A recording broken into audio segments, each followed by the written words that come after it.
Welcome to our first intermission interview segment. Today I am joined by John Wagner, first head coach of Little Falls Hockey, and then also by Gregg Pearce and Dwight Nelson, who were a couple of his assistants. And gentlemen, let's just get started today by talking about your involvement in hockey growing up. And John, why don't you go ahead and start? Well, I played when I was a youngster, froze my feet, and then I went to UMD and I was the intramural director, and I started intramural hockey up there, which is still going on, I believe. And then when I was teaching here, a friend of mine was coaching Bantams, and he was having a heck of a time organizing, and so I said, I'll help you with Bantams. Well, the next season I was the head Bantam coach, he was gone, and then the following year after that, Dwight and I, we were in the midget league here, and we coached that for 3 years, and then 1980 the high school started. So Dwight, what was your involvement growing up with hockey? Well, I will say I was born in Roseau, and but my parents left Roseau before I really actually started skating. But all my cousins skated, and going back to Roseau visiting and so forth, I made just say hockey. I wanted to play hockey, so my parents moved to Mora, and Mora had no hockey at all, and I was just playing all the stuff in the pond hockey with the kids, and I was the only one that had hockey skates. Everybody else had figure skates, and it was one of those kind of deals. But then we had a gentleman that moved into town, a DNR guy that was from Badette, and he started the youth hockey program in Mora, probably 1964, something like that. So I got involved with the Mora youth hockey right at the start and played with them.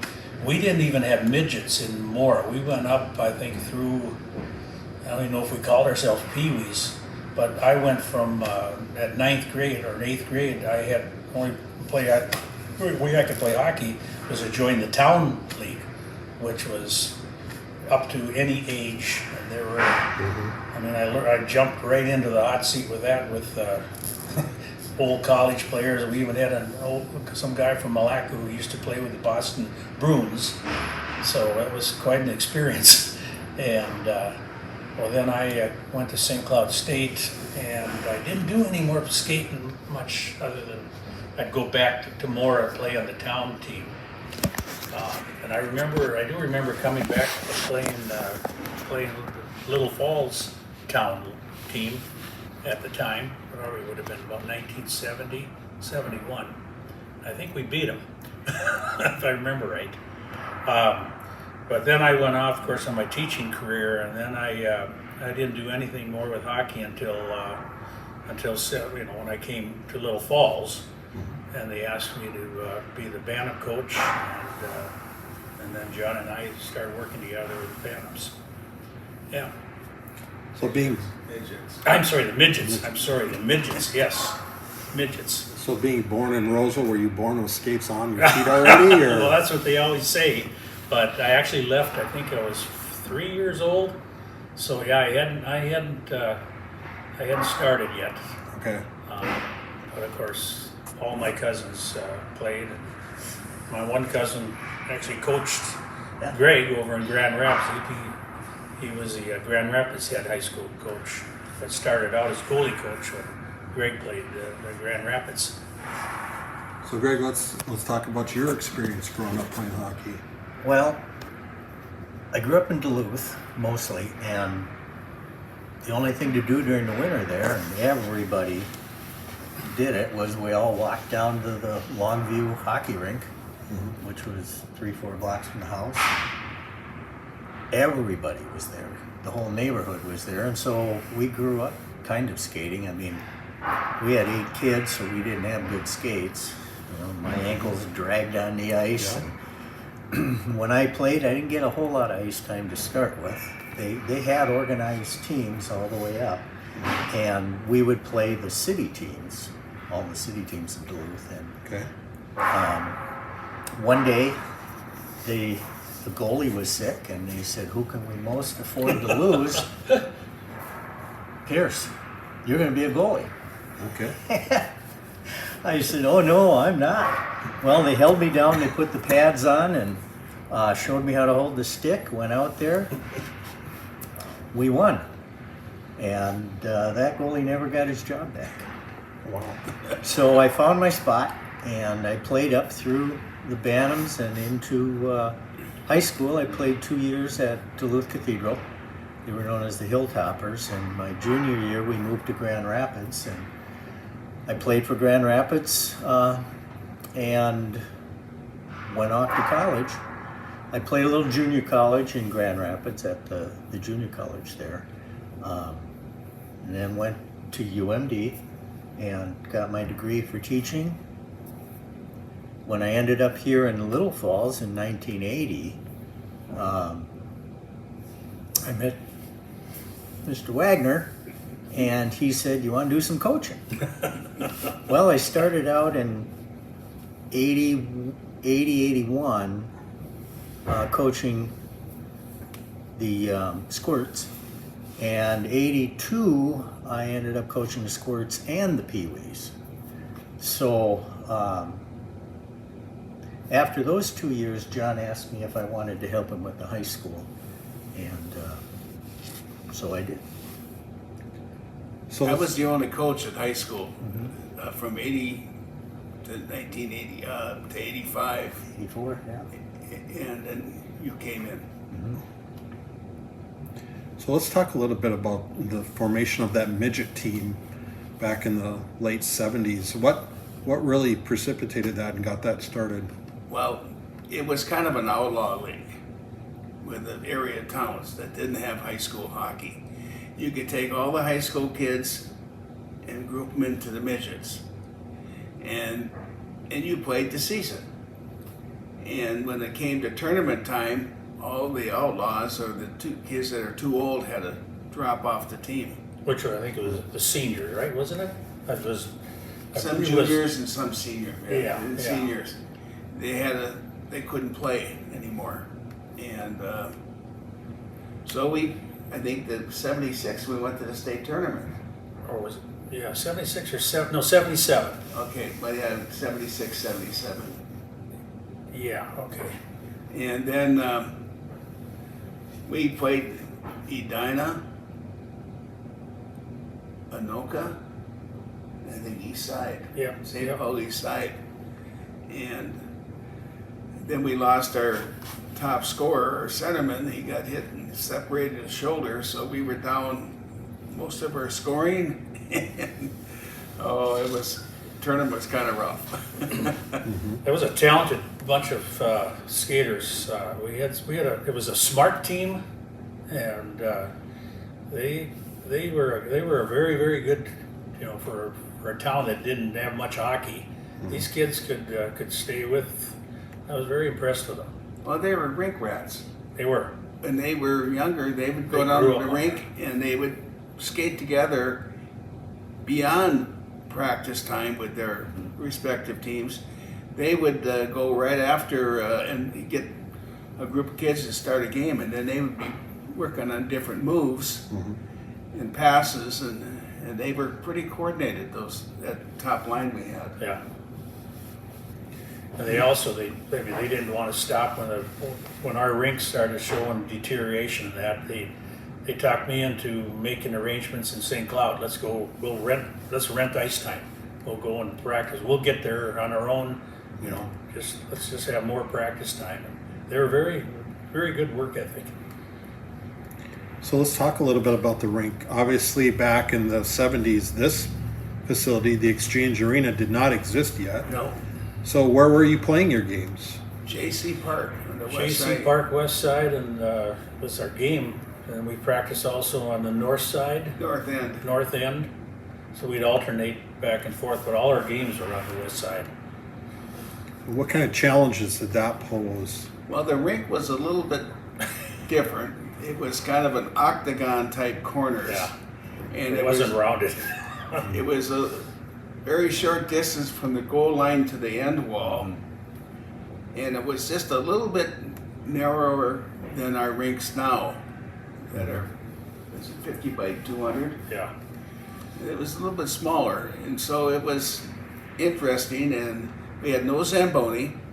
That was all. They, when the period came, the shovels came out, and the parents came out, and they shoveled the rink, and then they had a fuel tank that was set up with hot water, and they would drag it around the rink, and it would make a clear sheet on top, and then start the next period. Here we go. But we had no locker rooms, so to say. We had no benches. We stood in the snowbanks, at least the first year or so, and then they finally built some wooden planks so kids could stand there without freezing It their was feet. like a dugout. Like a dugout situation. Sure. We actually stood on boards. Sure. And then we'd go into the warming house. That was where we would have our periods to talk to them about the game, but they're all huddled around the heater, of course. Well, we were in the furnace room. In the furnace room, yeah. The other team was out with all the parents. Yeah. home advantage. A little bit of privacy, huh? Yes. Well, and some extra warmth. A little different than your playing days. I'm sure you were probably not playing too much outside during your high school days. The high school days at Duluth Cathedral at that time, that was 1970, 1969, we had all our practices outside, right on campus. But yeah, we got to play inside for the games. The practices were all outside. All outside. Yeah. And did you play all of your games outside during the midget program, basically? In all the towns we played, of course, traveling was outside. Yeah. We didn't see indoor ice till the state tournament.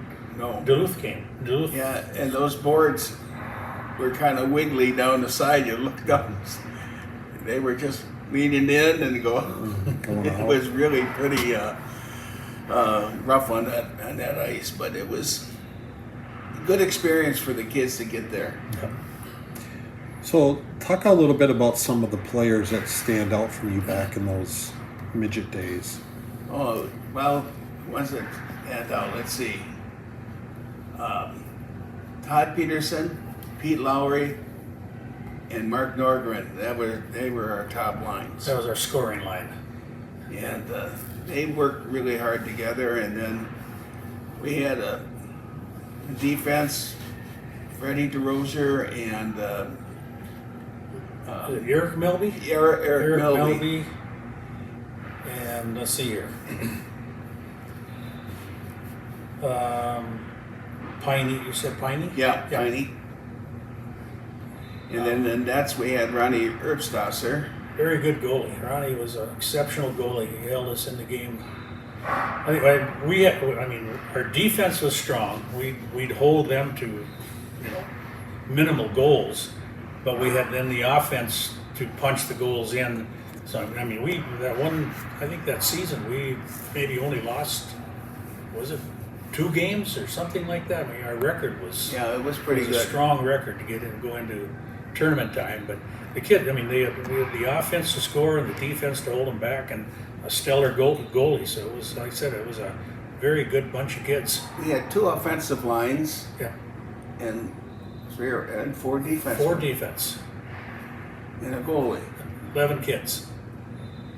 So they played. And they skated the 3-line teams down. Sure. That's Yeah. how hard they worked. Yeah. Yep.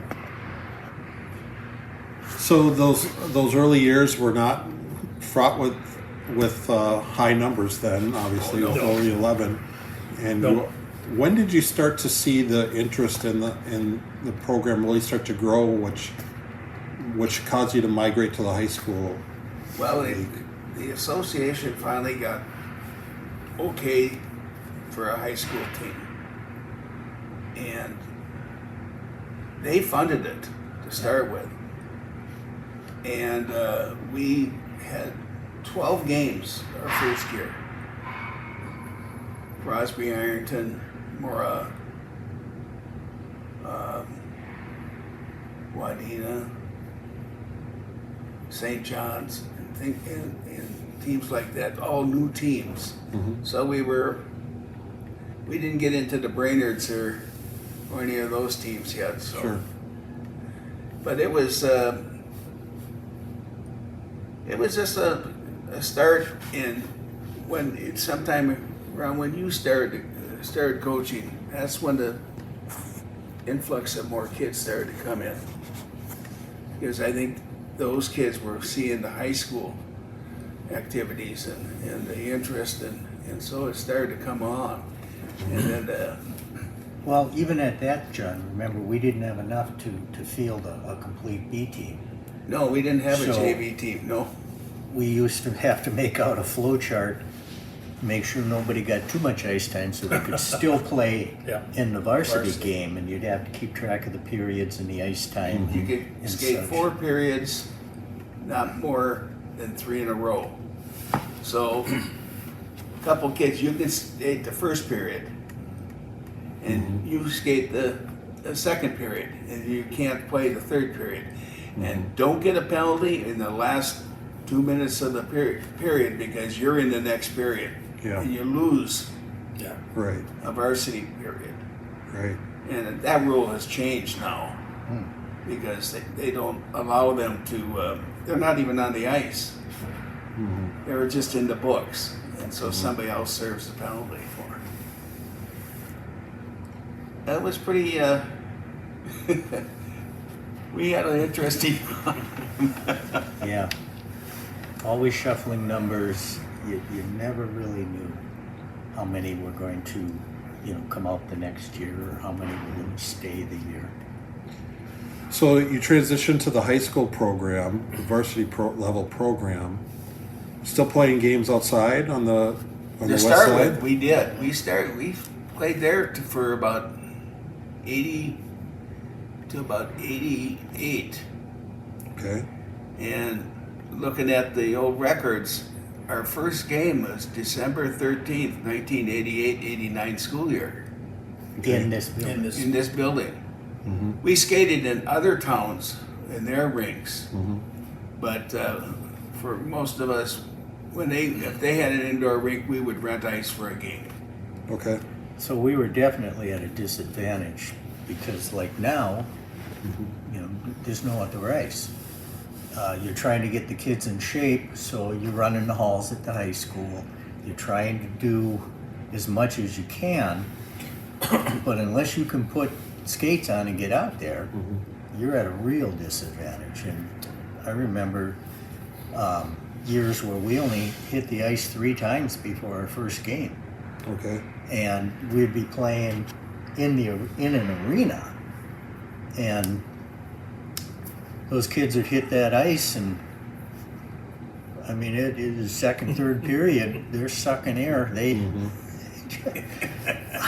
It was hard to compete. Yeah, I'm sure it was. So, were you renting ice then? I mean, you rented ice for some of these games, but were you renting ice for practice time too at all? Occasionally we did up in Brainerd about 10:30. Crosby. Would go up there. I think they were 9:30 to 10:30, and the kids wouldn't get back till 11:30 or so. And they had to get up. They had to go to school the next day because they needed to stay eligible. Yeah, they had a gas Zamboni. Well, it was a tractor, and they would pull the thing around, and it spewed so much fumes into the arena. We'd have to stop, open up the arena, let it air out. Yeah. So even when we did get ice time, it wasn't always optimal. Sure. So, players that stood out to you back in those early years of the varsity program? Oh, was it Fernandez on defense? He was very good. We had John Edenshank in the nets. We only had basically one goalie on the team, Right. and then Scott Axel, Paul Hanowski, Duffer. yeah, coming through. We had some good kids coming up, Yep. you know, and family, you know, brothers down. Sure. Paulie's older brother, John, he was gone before we even started hockey, high school Okay. hockey. And so he wasn't there. And Yeah, John had just exited the midget program when I came in 76, 77. So I think John graduated, I believe, in class of 75 something like from that. Little Falls, so he was just exiting the program.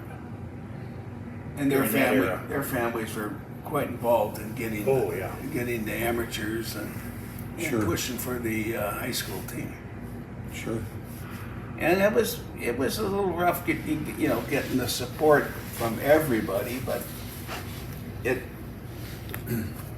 the kids playing the sport, the basketball team supported the hockey supported the basketball Yeah. and wrestling, and they all supported each other. And the kids got along just fine. Yeah. Not necessarily the coaches, but Oh, yeah. I was stopped a couple of times in the high school hallway. Why do you have to have that program? You're taking athletes away. Sure. I said, because it gives 20 other athletes an opportunity. Yeah. Sure. So, yeah, it was. I think the hockey took more of the wrestlers away than the basketball players Sure. because they have that same mentality. They really had some aggression to take out on the other guy. Scrappers. Yeah. And we actually had Marty Erickson, his brother Mitch, was on the wrestling team, and Marty was playing hockey. Yeah.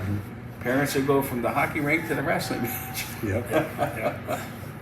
And so the wrestling program must have been getting started about the same time that Oh no, You started they started hockey earlier. They earlier. started Started about earlier? 10 years. Yeah. 10 years earlier? Yeah. Okay. Bill Hubbard started the program, Right. and they've had some good teams too. Yes, they have. yeah.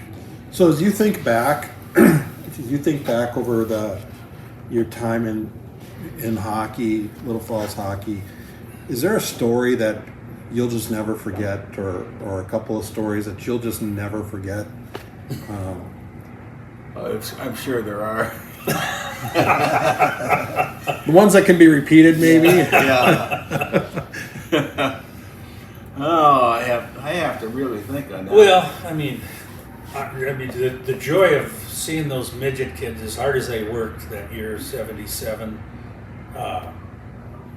when they made the state tournament and the support the town had, it was the first time our hockey program had gone into any kind of a state title type situation, and that was very memorable, Yeah.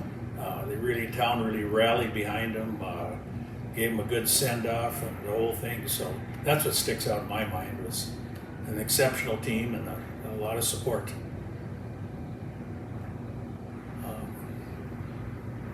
I can't think of some of those fun times. For me, it was about my goalies. Duffer Hanowski, Brandon Anderson, and Chip Heath. We only had one goalie at a time, and I mean, they came to practice, they came to the games, they worked their tails off. Yeah. They gained in skill, and because of their attitudes, I think they were positive on the team, helped us win more games than we would have. Sure. They were what hockey was about. They were a joy to be with. They were happy. They worked hard.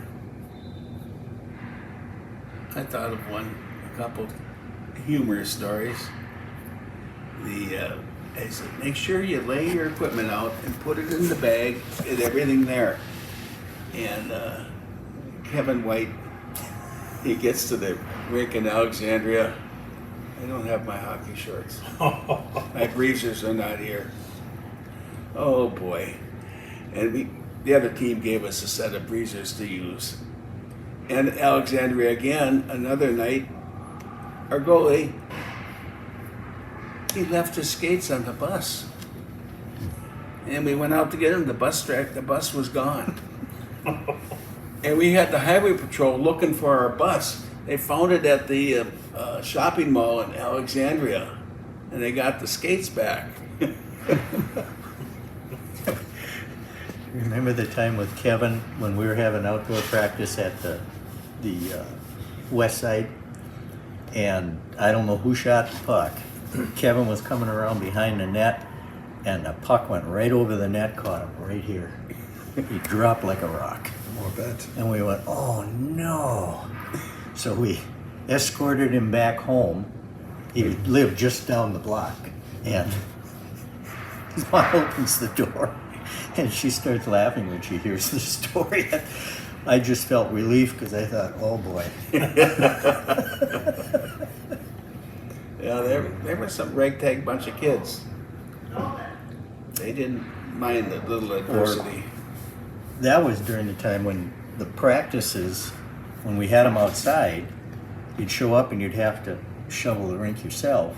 Mm-hmm. And then they were so cold that the rest of the team had to sit in a warming house, and you'd have one line out there working. Mm-hmm. And then you'd send that line in so they could warm up, bring out another line. The poor goalie, that's why I like the goalies.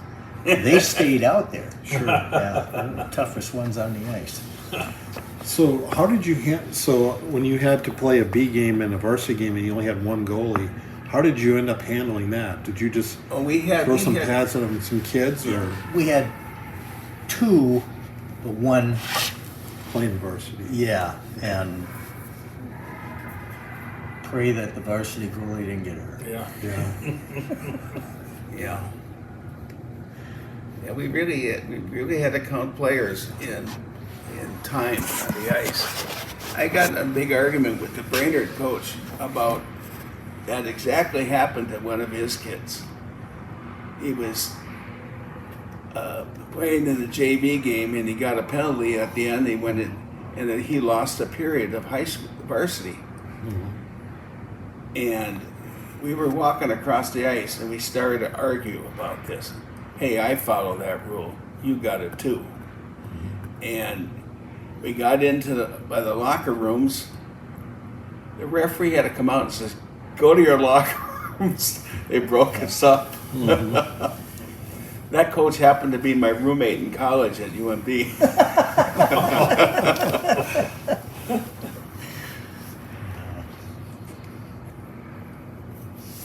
Any other stories you'd like to share?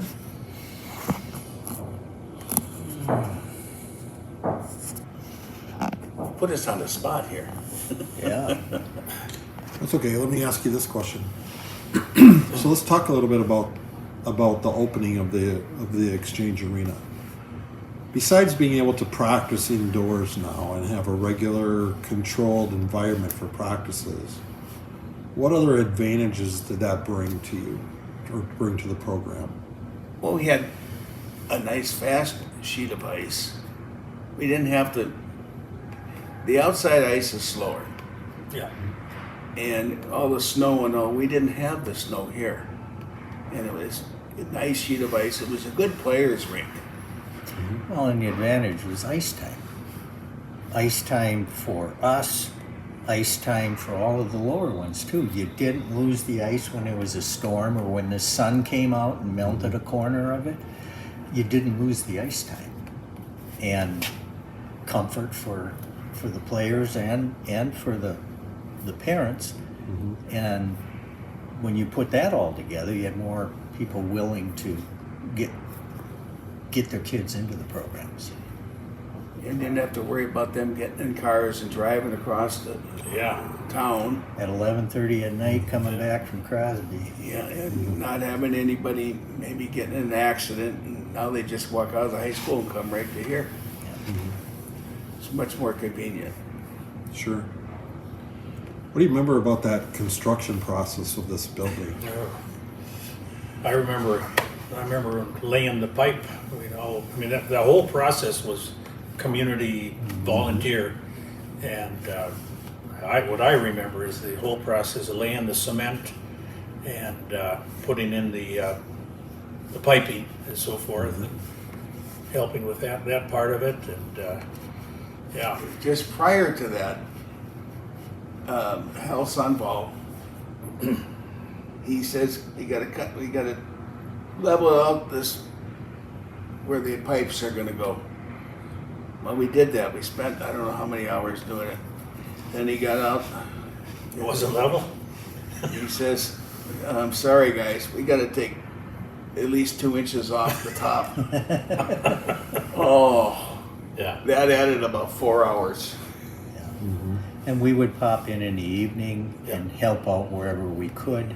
I remember working on the upstairs.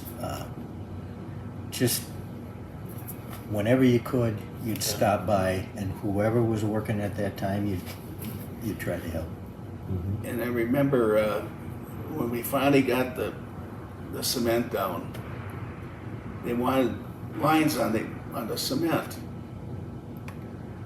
Dave Brooks and myself, we spent one evening, I think I left here about 11:30, 12 o'clock at night, and we put the lines down in the cement, and I think when we measured it, final measurement, we were about a 1/4 inch off from red line to goal line from one end to the other. That's 200 feet. Close enough. I remember too, that was really impressive, was the association got Camp Ripley and all their big equipment. They came in and did the excavation and ground prep and so forth. And these guys came in like the military, and I tell you, it was done. It's just unbelievable what they laid out with that equipment and so forth. They donated all for free. Yeah. Yeah, those community people that put that effort into here, they're responsible for everything beyond that point as far as I'm Yeah, I'm concerned. trying, there was like With the program. Dave Lee was He was involved the with that. Larry Ingholm, Jerry Thomas, Jerry Thomas. Hal Sunval. He And, was the architect, basically. Yes. Lauren,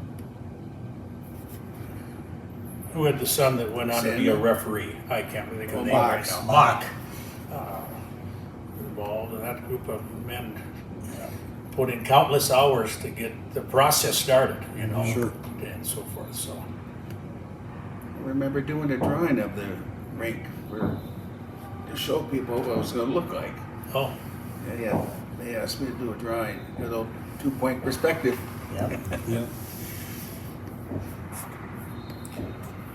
Well, gentlemen, I want to thank you for joining us for this look back at Flyer history.